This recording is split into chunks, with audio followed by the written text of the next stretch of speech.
দেখুন, আমাদের একের পর একটা ছেলেদের অ্যারেস্ট করছে, তুলে নিয়ে যাচ্ছে। অল ইন্ডিয়া মুসলিম পার্সোনাল ল বোর্ডকে আমরা এই বিষয়ে জানিয়েছিলাম। দুর্ভাগ্য, অল ইন্ডিয়া মুসলিম পার্সোনাল ল বোর্ড সারা ভারতবর্ষে ওয়াকফ বিরোধী আন্দোলন করলেও উত্তরপ্রদেশের বিজেপি সরকার যেভাবে দমনপীড়ন করছে তার বিরুদ্ধে কথা বললেও পশ্চিমবাংলার মমতা ব্যানার্জির পুলিশ যেভাবে আইএসএফের ছেলেদেরকে শুধুমাত্র ওয়াকফ আন্দোলনকে আটকানোর জন্য যেভাবে অ্যারেস্ট করছে, অনৈতিকভাবে মিথ্যা কেস দিয়ে আটকানোর চেষ্টা করছে, এর বিরুদ্ধে একটাও শব্দ খরচ করছে না। আমি এটা দুঃখের সাথে বললাম। তবে ওয়াকফ বোর্ড, এই অল ইন্ডিয়া মুসলিম পার্সোনাল ল বোর্ড কি বলবে না বলবে, কতটা বলবে না বলবে, তার জন্য আন্দোলন আমরা বন্ধ করব না।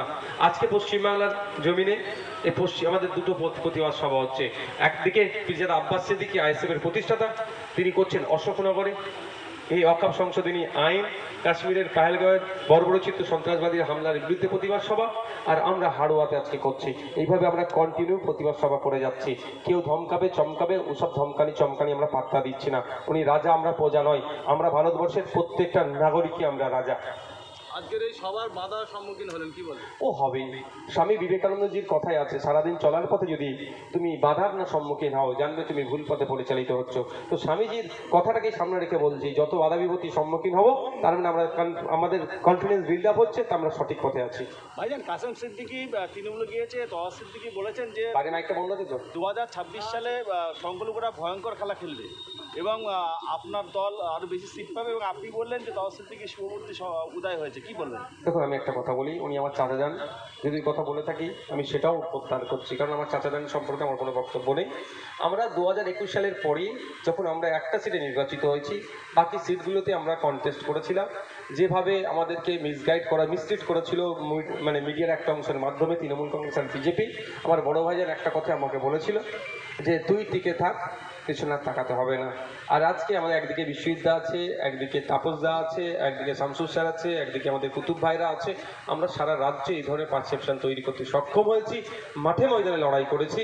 দলিত আদিবাসী মুসলমানের কথা বিধানসভার মধ্যে, বিধানসভার বাইরে, চা বাগান থেকে শুরু করে জমি ভাঙন এবং ক্ষুদ্র শিল্প থেকে শুরু করে দর্জি শ্রমিক, জরি শ্রমিক, সবার কথাই আমরা বিধানসভার মধ্যে, বিধানসভার বাইরে চর্চা করছি। ফলে সেই শ্রেণীর মানুষ নিশ্চিতভাবে বুঝতে পারছে যে তাদের হয়ে অ্যাকচুয়াল সত্যিকারের লড়াইটা কে করছে।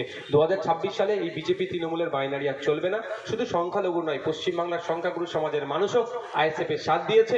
2026 সালে ব্যাপক রেজাল্ট আইএসএফ করবে। ভাইজান, হাড়োয়ার এমএলএ রবিউল ইসলাম এবং মন্ত্রী সুজিত বসুর বিরুদ্ধে এদের দুজনের কথা ছেড়ে দিলাম, ওদের টপ টু বটম পর্যন্ত মানে চোর মাচায় সোর। বলে সর্ষে দিয়ে ভূত ভাগাতে হবে, প্রচলিত কথা। আর সর্ষের মধ্যেই যদি ভূত যুগে তাকে ভাগাবে কি করে? তো বলছে অমুক চোর, কিন্তু বলছে কেন চোর বলতে, বলছে আমি সুযোগটা পাচ্ছি না বলে। এই হচ্ছে ব্যাপার। এদের সমূলে উচ্ছেদ করতে হবে গণতান্ত্রিক প্রক্রিয়ায়।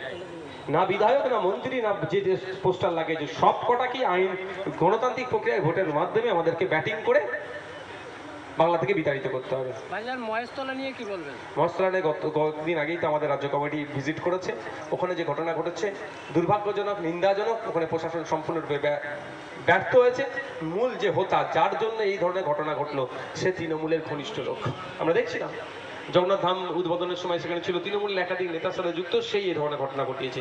আমরা বারবার বলছি, পশ্চিমবাংলায় যে সাম্প্রদায়িক উত্তেজনা হচ্ছে তার জন্য রাজ্য সরকার দায়ী, তৃণমূল কংগ্রেস দায়ী, তার প্রমাণ দিয়ে দিচ্ছে। আমি আশা করব মহেশতলার মানুষজনকে, মহেশতলা যথেষ্ট ঐতিহ্যশালী জায়গা, সম্প্রীতি ঐক্যতে তারা বিশ্বাসী। কোনো রাজনৈতিক নেতাদের ফাঁদে পড়ে সম্প্রীতিকে আপনারা বিনষ্ট করবেন না। যত দ্রুত সম্ভব আপনারা ঐক্যবদ্ধ হবে, আপনাদের কর্মক্ষেত্রকে আপনারা এগিয়ে নিয়ে যাবেন।